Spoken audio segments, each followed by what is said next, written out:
अजीज दोस्तों, अस्सलाम वालेकुम, नमस्ते, सत श्री अकाल, जय जिनेंद्र, गुड आफ्टरनून। अजीज दोस्तों, पीओजेके के हवाले से काफ़ी गर्मा गर्मी है, काफ़ी चीज़ें हो रही हैं। पीओके इटसेल्फ में भी काफ़ी चीज़ें हो रही हैं जो कि मैं आगे आपको बताऊंगा। अभी बताने का मकसद था कि मेरी एक इंटेलेक्ट डिस्कशन हुई। हमारे एक बहुत ही अच्छे दोस्त हैं, प्रोफेसर हैं, और उनसे मेरी डिटेल में बात हुई। काफ़ी वेल इन्फॉर्म्ड हैं, कनेक्शंस में मतलब लोगों के रहते हैं क्योंकि, और ख़ुद वो कश्मीर से हैं, पीओके से हैं। तो देखें, उनका कहना ये था कि कश्मीर पीओके के हवाले से पाकिस्तान में एक जो जनरली अब सोच है वो ये है कि इंडिया टेक ओवर कर लेगा। और उन्होंने बताया कि एक बहुत ही इंडिया के वेल इन्फॉर्म्ड आदमी हैं इंडियन सरकार में, उनसे उनकी बात हो रही थी। तो वो बता रहे थे कि 2023 या फिर अर्ली 2024 में भारत पीओके ले लेगा। और इसमें कोई अब पूरी प्लानिंग हो चुकी है, पूरा एक वो है, और ये पाकिस्तान की इस्टेब्लिशमेंट को भी पता है।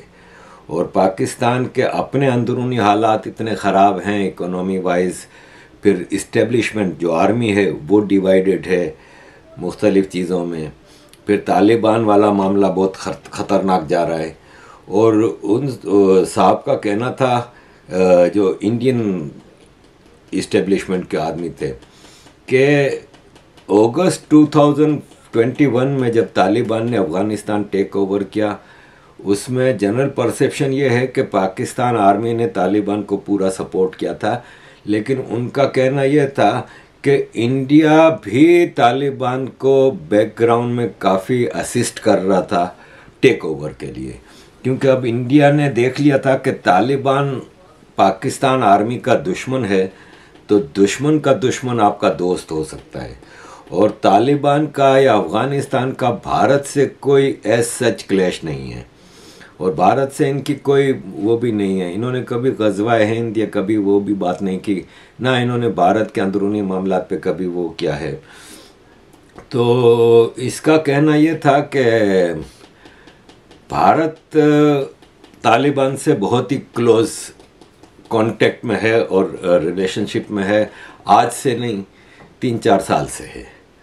और तो मैंने उनसे सवाल किया, मैंने कहा कि फिर ये अफ़गानिस्तान की सरकार ने अभी जो नक्शा इशू किया है, तो उसमें तो इन्होंने कश्मीर को अफ़गानी कश्मीर बताया है, और खाली जो भारत के पास कश्मीर है उसको हिंदू कश्मीर बताया है, बाकी इसमें तो अफ़गानी कश्मीर बताया है।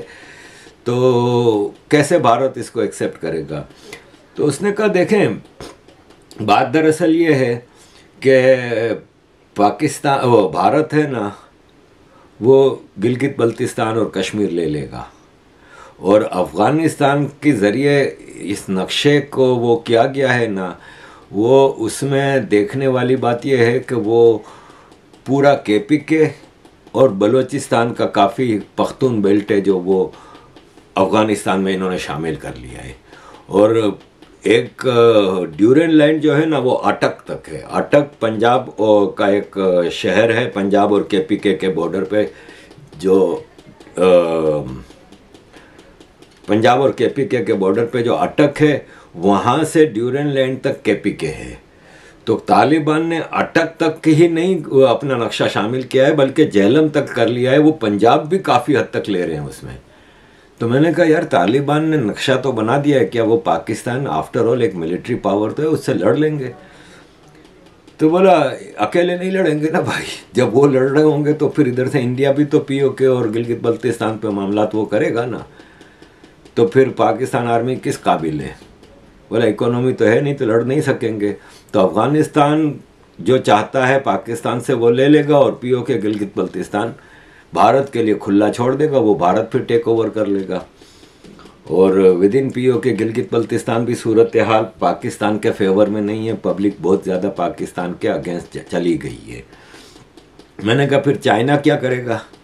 बोले देखें, चाइना का इंटरेस्ट पाकिस्तान से नहीं है, चाइना का इंटरेस्ट है रिसोर्सेज से। और रिसोर्सेज इसको पता है कि जो चाइना ने अभी तक पूरी इस डील में जिन जगहों पे चाइना का इंटरेस्ट था वो था गिलगित बल्तिस्तान, पीओके और केपीके से होता हुआ इनका सीपेक बलूचिस्तान ग्वादर तक जाता है, उनका इंटरेस्ट ये है। और अगर ये तालिबान ने कोई नक्शा इशू किया है तो उसमें ज़ाहिर है तालिबान को पीछे से चाइना सपोर्ट कर रहा है, और बलूचिस्तान वालों से भी चाइना की बातचीत चल रही है। और बलूचिस्तान वालों को चाइना ये कह रहा है कि आप अपनी आज़ादी की जंग लड़ें, हमारा आपसे कोई झगड़ा नहीं, और हम बीच में पाकिस्तान के साथ नहीं इसमें शामिल होंगे। और वो जो पख्तून बेल्ट है वो तालिबान को आप लेने दें, तो चाइना तालिबान के साथ कनेक्शन में है और चाइना को भी इससे कोई इंटरेस्ट नहीं कि पाकिस्तान रहता है कि ख़त्म होता है, उनका इंटरेस्ट उस इलाके से है। तो मैंने कहा अगर गिलगित बल्तिस्तान और के पीओ के भारत ले लेता है तो फिर चाइना, तो बोले देखें आपने शायद सुना नहीं हो लेकिन अंदर खाने कई मीटिंग हो चुकी हैं चाइनीज़ और भारत के बैकडोर डिप्लोमेसी में, और उसमें ये चीज़ें डिस्कस हुई हैं। आउटकम क्या हुआ है वो मुझे भी नहीं पता, उन्होंने कहा कि मुझे भी नहीं पता कि उसका आउटकम क्या है, लेकिन चाइना भारत से ये श्योरिटी लेना चाह रहा है कि अगर गिलगित बल्तिस्तान और पीओके भारत ले लेता है तो उसमें जो चाइना का सीपेक है उसको लेजिटिमेसी देगा भारत और उसको एक्सेप्ट करेगा, और हमारे वो सीपेक को नहीं छेड़ा जाएगा, और हमारे जो एग्रीमेंट पाकिस्तान के साथ गिलगित बल्तिस्तान और पीओके के हवाले से हैं उसको भारत ऑनर करेगा।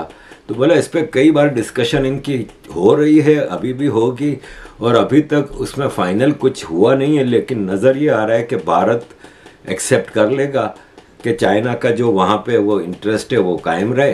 वैसे ही भारत की चाइना से इतनी बड़ी ट्रेड डील भी चल रही है, और अगर इस तरह से भारत एक्चुअली चाह रहा है कि ठीक है हम आपके जो पीओके और गिलगित बल्तिस्तान में सीपेक को हम लेजिटिमेसी देते हैं, आप गलवान और लद्दाख और उस इलाके पे जो अपना क्लेम कर रहे हैं आप उसको ख़त्म करें और बॉर्डर डिस्प्यूट ख़त्म करें, ताकि हमारे दरमियान दोनों इकोनॉमिक जाइंट बनते जा रहे हैं तो हम आपस में लड़ें नहीं।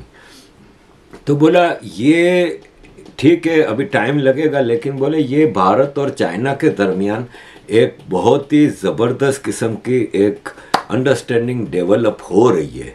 अमेरिका जाहिर है नहीं चाहता कि ये चीज़ हो, तो इसलिए अमेरिका उसमें तेल डालता रहता है कि भड़काता रहता है चाइना और इंडिया को, और जिसके लिए अभी चाइना ने भी एक वार्निंग इशू की थी अमेरिका को कि हमारे भारत के साथ जो मामला हैं इसमें तुम बीच में मामा नहीं बनो भाई, बीच में आने की कोई ज़रूरत नहीं है, ये हमारा और भारत का मसला है और हम इसको टेकल कर लेंगे। और जयशंकर जी ने भी, भारत के जो एक्सटर्नल अफेयर्स के मिनिस्टर हैं, उन्होंने भी ये क्लियर अल्फाज में कई बार बता चुके हैं कि चाइना के साथ हमारी कई जगहों पे डिस्कशंस जारी हैं, कई लेवल पे चीज़ें जारी हैं, हमारे डिफ़िकल्ट रिलेशनशिप हैं लेकिन डिस्कशन चल रही हैं। तो इस हवाले से अगर देखा जाए ना, तो उन इंडियन इस्टेब्लिशमेंट के साहब का ये कहना था कि ये तो डेफिनेट है कि 2024 के इलेक्शन से पहले मोदी जी पीओके गिलगित बल्तिस्तान वापस ले लेंगे। मैंने कहा फिर अमेरिका होने देगा? बोला अमेरिका से भी अंदर खाने बातचीत चल रही है, और अमेरिका के जो इंटरेस्ट हैं वो मेनली पंजाब और सिंध से हैं, क्योंकि उनको कराची पोर्ट चाहिए, उनको अपने लॉजिस्टिक उस एरिया में कभी भी कोई मसला हो, जैसे अफ़गानिस्तान में हुआ, जैसे अब एक मिसाल है कोई वार हो जाती है वहाँ पे चाइना से ताइवान के हवाले से और ये वो, तो उनको लॉजिस्टिक वहाँ पे चाहिए, या ईरान से कोई मसला होता है तो उसके लिए इनको सिंध की वो चाहिए और पंजाब की आर्मी चाहिए। तो अमेरिका भी शायद इंटरफियर ना करे। तो मैंने कहा आप नहीं समझते कि फिर Pakistan as a last resort जब जंग हार रहा होगा तो न्यूक्लियर वेपन इस्तेमाल करेगा। तो उन्होंने बहुत ज़ोर से हंसे वो, और उन्होंने कहा यार कौन सा न्यूक्लियर वेपन, पाकिस्तान का न्यूक्लियर वेपन पाकिस्तान के कंट्रोल में कब है? पाकिस्तान के F-16 में भी अब अमेरिका ने जो अभी लोन दे के जो एड दी थी, जो मिलिट्री एड, तो अमेरिका उसको जो अपग्रेडिंग के उसमें ऐसी चीज़ें ला रहा है कि अमेरिका की मर्जी के बगैर अब F-16 भी नहीं चल सकते। और पाकिस्तान की मिलिट्री में इस हद तक अमेरिका इन्वॉल्व है, इन्फिल्ट्रेशन है अमेरिकन, कि आधे से ज़्यादा आर्मी एजेंट तो आर्मी ऑफिसर्स तो अमेरिका के डिक्टेशन पे चीज़ें चलाते हैं। वो एक एक चीज़ अमेरिकन अथॉरिटीज से डिस्कस करके चलाते हैं। तो कौन सा न्यूक्लियर वेपन चलेगा? कुछ भी नहीं चलेगा, ऐसा कुछ भी नहीं है। क्योंकि न्यूक्लियर वेपन चलने का मतलब है कि यहाँ से दुनिया की आधी से ज़्यादा ट्रेड होती है।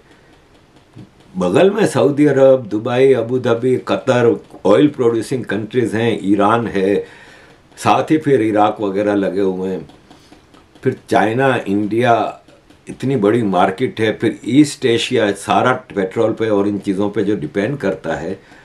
अगर यहाँ पे न्यूक्लियर चल गए तो पूरी दुनिया का सिस्टम ख़त्म हो जाएगा। यूरोप तो बिल्कुल भूखे मर जाएगा और अमेरिका भी बचेगा नहीं इस मामले में। तो उसने कहा कुछ न्यूक्लियर नहीं चलना, और पाकिस्तान भी अब इस चीज़ को एक्सेप्ट कर चुका है। और जिस हिसाब से भारत वो कर रहा है ना, तो इसी हिसाब से अब पाकिस्तान ने भी अपने कुछ कॉन्फ्रेंसेस और इंटरनेशनल लेवल पे कर रहा है, लेकिन अब वो चीज़ नहीं रही जो आप पहले जिनीवा में देखते थे।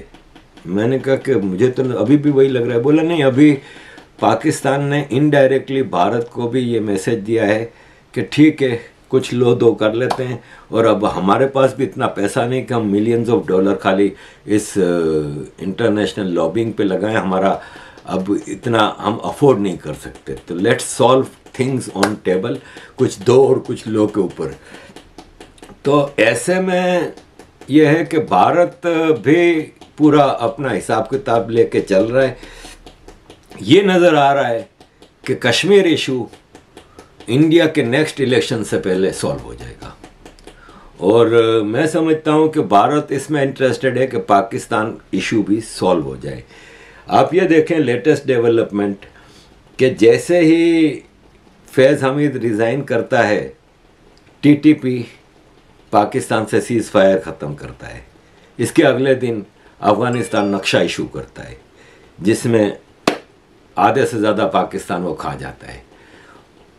और फिर फ़ौरन पाकिस्तान की ministry of foreign affairs, state minister of foreign affairs Hina Rabbani खर काबुल जाती हैं, और उन्होंने तालिबान से शिकवे किए, गिले किए कि ये सब क्या है। तो तालिबान ने कहा कि जहाँ तक टीटीपी का ताल्लुक है ना, तो वो अफ़गान नहीं है, इट इज़ तहरीक तालिबान पाकिस्तान, उसमें पाकिस्तानी पख्तून हैं। आप उसका हमसे शिकवा ना करें, वो आपकी ज़मीन से ऑपरेट करते हैं। हिना रब्बानी खर ने और उनके साथ जो ISI के लोग थे, उन्होंने कहा कि नहीं, लेकिन वो बेस तो उनका अफ़गानिस्तान है। तो बोला नहीं, बेस अफ़गानिस्तान नहीं है, अफ़गानिस्तान की जेलों में थे जो अशरफ गनी ने वो किए थे। क्योंकि जब पाकिस्तान का ऑपरेशन होता था तो ये बॉर्डर क्रॉस करके अफ़गानिस्तान, ड्यूरेंट लाइन क्रॉस करके अफ़गानिस्तान आ जाते थे। तो अशरफ गनी ने इनमें से काफ़ियों को जेल में डाला हुआ था, वो हमने छोड़ दिए, वो वापस चले गए पाकिस्तान। वो इस वक्त फाटा, वज़ीरिस्तान और स्वात, इन इलाकों से ऑपरेट कर रहे हैं। आपका काम है उनको रोकें, हमारा उसमें कोई वो नहीं है। जहाँ तक नक्शे का ताल्लुक है, तो तालिबान ने ठोक बजा के कह दिया हिना रब्बानी खर और ISI वालों को कि हमने आज तक कभी भी ड्यूरेंट लाइन को एक्सेप्ट किया ही नहीं। ड्यूरेंट लाइन तो आज से 150 साल पहले अफ़गानिस्तान के बादशाह और अंग्रेज़ के दरमियान का एक एग्रीमेंट था कि यहाँ हम ड्यूरेंट लाइन खींचते हैं, ये बॉर्डर नहीं है, बस हम अपने डिस्प्यूट ख़त्म करते हैं। अब अंग्रेज़ फौज अफ़गानिस्तान की तरफ नहीं बढ़ेगी और आप भी इस तरफ ना आए, और हम इसको एज इट इज़ छोड़ देते हैं। ब्रिटिश इंडिया अंग्रेज़ का मुल्क नहीं था, अंग्रेज़ ने उसको अपने बॉर्डर में शामिल नहीं कहते थे, अंग्रेज़ ने कब्ज़ा किया हुआ था इट वॉज ए कॉलोनी और उसके बॉर्डर्स डिफाइंड नहीं थे। जब अंग्रेज यहाँ से 1947 में किया तो उसने एज इट इज तो ब्रिटिश इंडिया छोड़ के नहीं किया ना, कितनी तब्दीलियां आई। बर्मा को अलग कंट्री बनाया, सिलोन को अलग कंट्री बनाया, नेपाल भूटान को अलग कंट्रीज बनाया, पाकिस्तान ईस्ट इंडिया के ईस्ट में भी बनाया और इंडिया के वेस्ट में भी पाकिस्तान बनाया। तो तालिबान का कहना यह था कि वो अंग्रेज का जो डीकोलोनाइजेशन था उसमें ये हिस्सा अंग्रेज पाकिस्तान के पास छोड़ गए जो कि अफगानिस्तान का है। जैसे कि कश्मीर भारत का है और वो आपके कंट्रोल में आ गया, ये सब अंग्रेज की चीज़ है, हम उसको एक्सेप्ट नहीं करते। हम आज भी कहते हैं कि ड्यूरन लाइन हम नहीं एक्सेप्ट करते और पाकिस्तान के भी पख्तून इसको एक्सेप्ट नहीं करते।